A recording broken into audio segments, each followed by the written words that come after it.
você que é dizimista, você que é ofertante, não deixe de procurar a nossa tesouraria ou depositar o seu dízimo, a sua oferta. E tenho certeza que você há de cooperar, há de abençoar a nossa igreja. Como diz a Bíblia, Deus ama aquele que contribui com alegria. A graça e a paz, meu querido. Deus abençoe você, Deus abençoe sua família. Estamos de volta para bater aquele papo gostoso a respeito da Epístola de Tiago.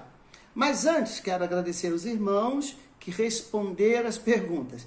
Na grande maioria, as perguntas foram respondidas de maneira errada. E eu pude ajudar uma ou outra pessoa depois que 2 pessoas acertaram as perguntas.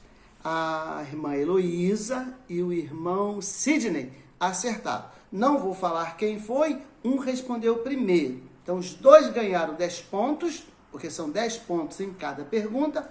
E no final do nosso concurso, quem fizer o maior número de pontos será o vencedor do nosso concurso. E um dos 2, Heloísa ou Sidney, respondeu primeiro. Então, lá nas minhas anotações, eu tenho quem respondeu primeiro.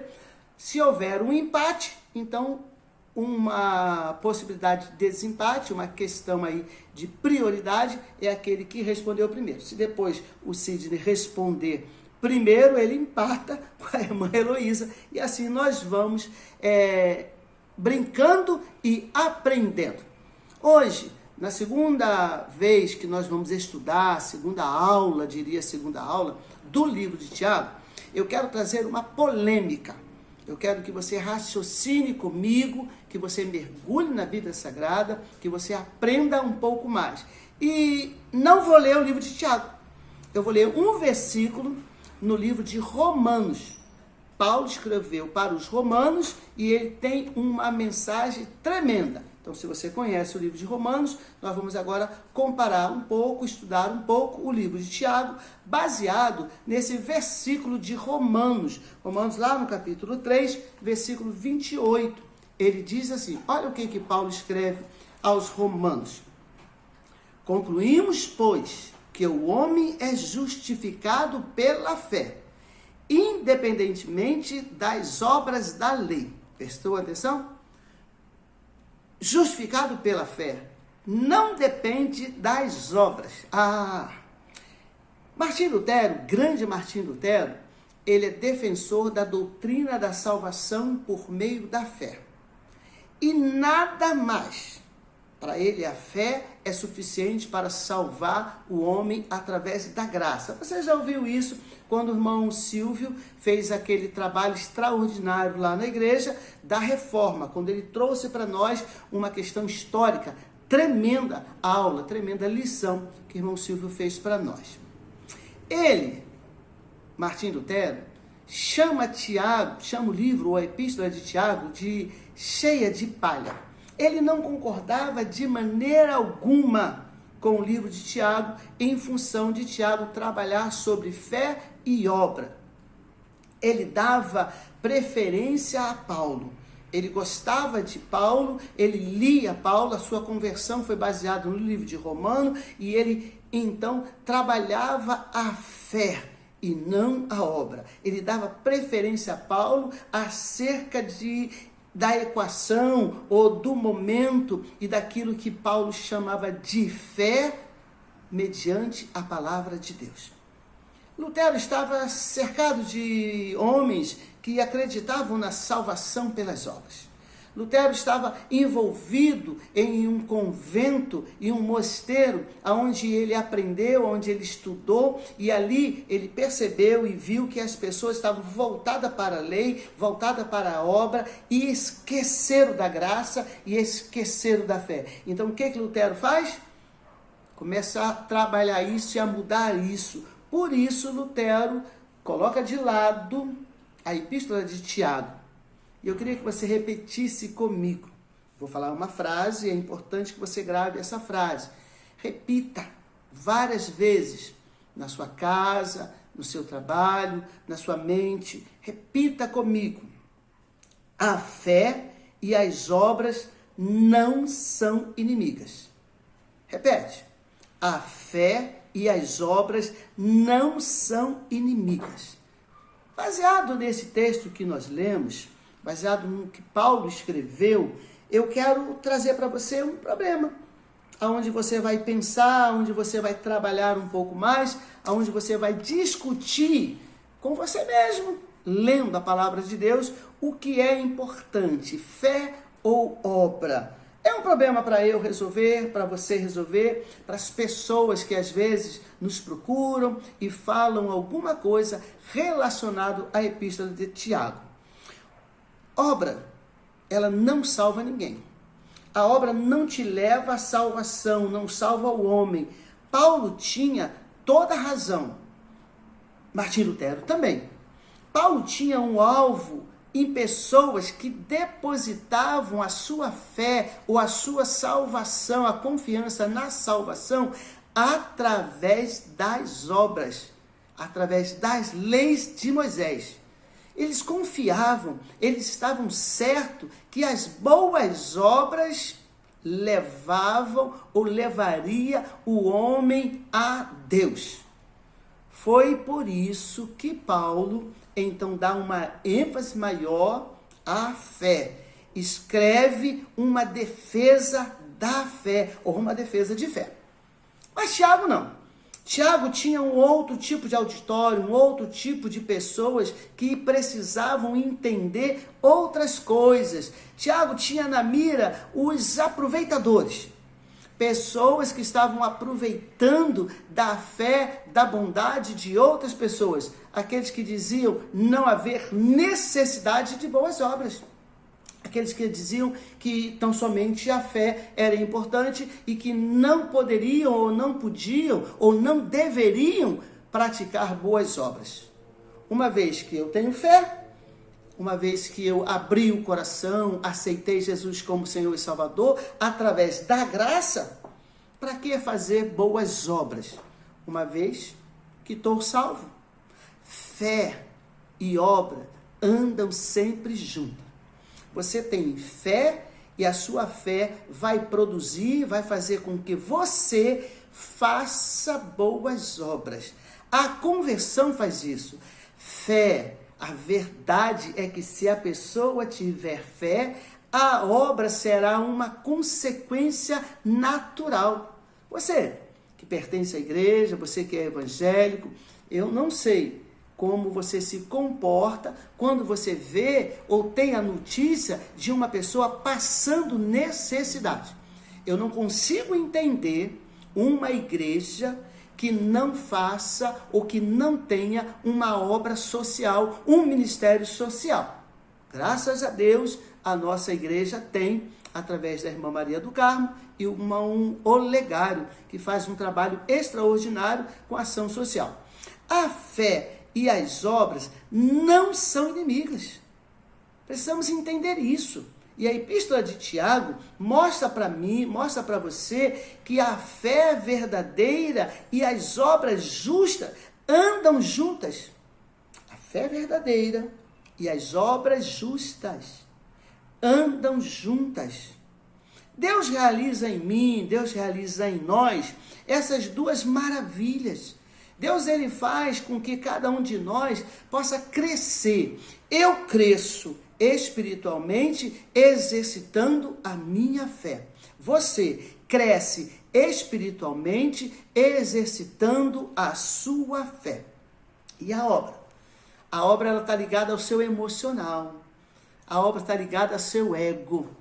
Quando você está massageando o seu ego, quando você está crescendo emocionalmente, quando você faz uma coisa boa, quando você se dá. Por isso Jesus disse que é melhor dar do que receber. E quando você faz uma boa obra, meu querido, você é muito mais abençoado do que aquele que recebeu a boa obra. Eu fico muito preocupado. E eu tenho uma dificuldade muito grande de entender uma pessoa que distribui cesta básica ou que faz uma boa obra, pega lá o celular e faz uma selfie. Tipo assim, eu estou dando e alguém que está ali atrás constrangido, cabisbaixo, recebendo aquela cesta ou aquela doação com um sorriso meio maroto, talvez com lágrimas nos olhos, isso não é boa ação. Isso é vaidade. Isso é vaidade. Então tome muito cuidado com as boas obras, porque ela não tem lugar para a sua salvação. Ela não te leva à salvação. Eu defino assim: fé é a causa, obras a consequência. Tiago nos mostra isso. Tiago nos mostra esse segredo na sua epístola, em cada palavra, em suas letras. Eu entendo que Tiago mostra para a igreja, e como eu disse na primeira aula, a epístola de Tiago, ela foi escrita para todas as igrejas. E no primeiro capítulo, no primeiro versículo, ele fala para as 12 tribos, ou para as tribos de Israel. Eu faço parte, você faz parte. Então ele mostra para mim, ele mostra para você como proceder, como ser crente de verdade, tendo fé e exercitando a caridade, o amor, olhando para o próximo, olhando para aquelas pessoas necessitadas, ajudando, estendendo as mãos. Eu quero mostrar para vocês uma outra coisa, um outro aspecto que é o meu alvo, é o meu objetivo desta segunda aula que nós estamos tendo a respeito de Tiago. O que ele mostra para nós, o que qualquer cristão, qualquer pessoa deveria se comportar ou proceder. Aí eu pensei o seguinte: o cristão precisa, está lá no texto, ser pronto para ouvir. Segundo, tardio para falar e tardio para se irar. Opa, isso é importante.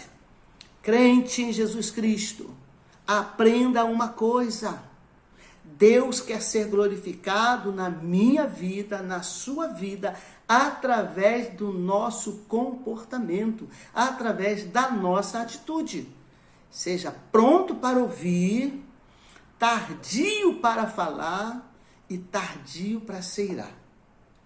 Quando alguém nos faz mal, a reação natural é revidar.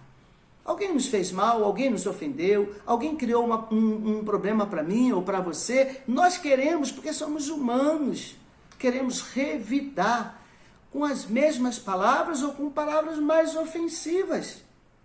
Mas essa atitude não glorifica a Deus. Eu sempre penso nisso, eu sempre lembro disso. Nossa atitude precisa ser uma atitude que venha glorificar a Deus. A outra coisa que me chama a atenção nessa epístola de Tiago, ele fala para você refrear a língua, tardio para falar. Tentar entender a outra pessoa, tentar participar da dificuldade, da luta da outra pessoa, deixar Deus exercer a justiça, não eu. Demonstrar na minha vida ou através da minha vida, da sua vida, o amor divino. Em situações de tensão, você, às vezes, nos perdemos com relação àquilo que Tiago nos orienta. E eu pensei num outro texto muito interessante que eu quero ler para você, também baseado na carta que Paulo escreveu aos Romanos.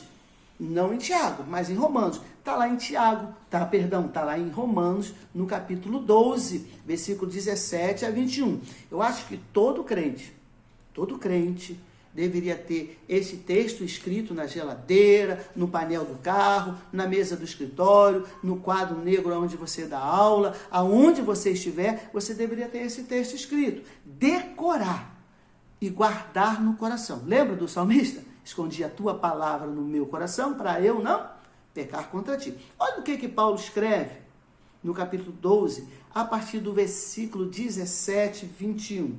Presta bem atenção. Não torneis a ninguém mal por mal. Esforçai-vos por fazer o bem perante todos os homens. Se é possível, quando depender de vós, rendei paz ou tendes paz com todos os homens. Não vos vingueis a vós mesmo, amados, mas dai lugar à ira, porque está escrito: a mim pertence a vingança, eu que retribuirei, diz o Senhor. Pelo contrário, se o teu irmão tiver fome, dá-lhe de comer. Se tiver sede, dá-lhe de beber, porque fazendo isso, amontoará brasas vivas sobre a sua cabeça. Não deixe vencer do mal, mas vença o mal com o bem. Isso aqui que Paulo está falando é a mesma coisa que Tiago fala para nós, quando ele diz: o cristão precisa ser pronto para ouvir, tardio para falar, tardio para se irar. Agindo assim, Tiago mostra para mim e mostra para você que nós somos discípulos praticantes de Deus. Sabe o que eu poderia dizer para você nesse tardio para falar? Eu posso falar isso com você com o coração aberto e com toda sinceridade. Quando ele fala tardio para falar, tardio para se irar, sabe o que ele está dizendo se fosse nos dias de hoje? Não seja um fofoqueiro. Não fale da vida do outro. Você sabe, fica para você. Me contaram, fica para você. A fofoca vai terminar aonde você ouvir, quando você ouvir. Se você passar para frente, você não está sendo tardio para falar. Então, o que eu tenho que fazer? O que você precisa fazer? Graças a Deus, a nossa igreja não tem ninguém fofoqueiro. Eu não sei de nenhuma informação que não deveria saber. Eu não sei de nenhuma notícia que eu não deveria saber. Até porque na nossa igreja não tem fofoca. Agindo assim, Tiago diz: somos discípulos praticantes. E olha o que está escrito em Tiago 1, no versículo 22. Eu gosto desse versículo. Tornai-vos, pois, praticantes da palavra, e não somente ouvintes, enganando-vos a vós mesmo. Prestou atenção? Eu preciso ser praticante da palavra. Tiago estava vendo muitas pessoas frequentando a igreja, indo para a igreja, pessoas dentro da igreja, e poucas pessoas com a igreja dentro do coração. Está diferente. Nos dias de hoje, no século 21, estamos vendo igrejas lotadas. Pessoas e mais pessoas indo, procurando ajuda espiritual, oração, bênção, fazendo barganha com Deus, fazendo troca com Deus, como se Deus fosse um negociante ou um camelô, aonde eu preciso de alguma coisa, vou lá e compro e peço e ele me dá. As igrejas de hoje, os crentes de hoje, nós precisamos acordar e ficar atento a isso. Tiago diz para eu ser praticante da palavra de Deus, não apenas ouvinte. Que bom seria se todo o povo de Deus fosse praticante da palavra de Deus. Quando ouvimos a palavra de Deus e a recebemos, precisamos aplicá-la. Aplicar na minha vida, aplicar na nossa vida, diariamente. Ouvir e não praticar, ou não obedecer, é enganar a si mesmo. Por isso que na primeira aula, no primeiro momento que nós tivemos um encontro, eu disse que Tiago, a epístola de Tiago, é uma norma de conduta, é um manual de vida, para que eu e você possamos obedecer. Como aprendemos a ir à igreja?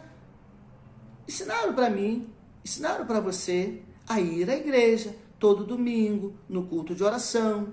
Agora, no século 21, nós precisamos aprender a ser igreja, a ser a igreja de Cristo, aprender com Tiago, na palavra de Tiago, na epístola de Tiago. A obediência é o ensino mais eficaz que eu tenho e você também. Quando nós obedecemos a palavra de Deus, nós crescemos. Crescemos. Tiago nos leva a pensar na palavra de Jesus Cristo, naquilo que ele ensinou, naquilo que ele deixou. Eu e você precisamos voltar ao primeiro amor, obedecer à palavra de Deus. Se você pensa que pode viver em desobediência, você está enganado. Você está completamente enganado. Pensa numa partida de basquete. Né? Eu não sei muitas regras de basquete, entendo um pouco mais de regras de futebol, mas vamos pensar numa partida de basquete, onde a cesta tem de 3 pontos, de 2 pontos e de 1 ponto no lance livre. Alguns lances são, você lança 2 vezes e você cada vez que você lança, você ganha 1 ponto. Se errar uma e acertar a outra, você tem 1 ponto só. E na maioria das vezes, o lançamento é de 2 pontos fora da área ou fora do garrafão, a cesta vale 3 pontos. Imagina se um atleta bom demais, num time precisando de 1 ponto para receber o troféu de campeão, ele lança a rede, ele lança a bola, e a bola bate no aro da cesta e ela não entra. Ele não conseguiu os 3 pontos. Ele não conseguiu os 2 pontos de acordo com a distância que ele estivesse. Não é cesta. A mesma coisa, se ele lançar a bola e ela passar do aro 1 metro, 1,5 metros, 2 metros, é a mesma coisa. É a mesma coisa. Da mesma maneira, ele não conseguiu os pontos. E se o time perdeu a partida por causa daquele ponto que precisava, ele não foi campeão. Mesma coisa, meu querido, se traz nesta lição de Tiago com relação à obediência. Assim somos nós. Quando achamos que desobedecemos e vamos chegar a algum lugar desobedecendo. Não podemos desobedecer. Coisa alguma. Precisamos obedecer a Deus. Não importa o quanto você já desobedeceu. Se pouco ou se muito. Não importa. O importante é você, lendo a epístola de Tiago, passar a obedecer. Tiago nos ensina a praticar a palavra. Eu quero chamar a sua atenção para você ser um praticante da palavra de Deus. Que Deus abençoe você. Que Deus abençoe a sua família. Que possamos, com a leitura dessa epístola de Tiago, melhorar, crescer de maneira espiritual e também de maneira material. Deus abençoe você. E não desliga, espera aí. Tem a pergunta dessa lição. Aí, vocês que participaram, anote aí a pergunta. Tiago deixou para nós um conselho prático. E ele dividiu esse conselho em 3 partes. Quais foram essas partes que Tiago dividiu e deixou para mim e deixou para você? Como um manual de vida. Deus te abençoe, Deus te guarde. Forte abraço. Até a próxima quinta-feira.